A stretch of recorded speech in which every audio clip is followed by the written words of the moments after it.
Hi guys, so today I'm gonna show how to download the ChessV8 setup.exe. Okay, so first I'm gonna give a link in the description.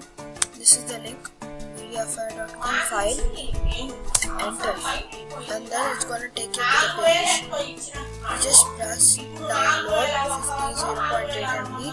It will work only on laptop. So press download, it's gonna download. Fine. These are all the ads which you can ignore. So for me, I already downloaded it. I didn't download it, so I'm gonna do it again.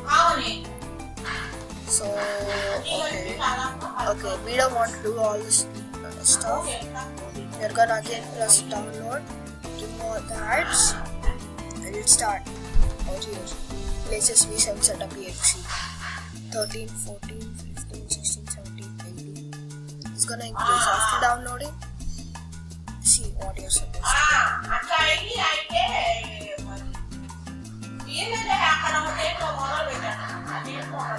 Okay, it's 4.0. We don't want to do all this stuff. I have already installed it.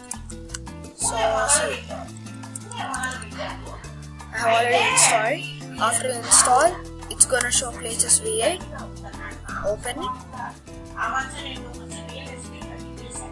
You have your places. Thanks.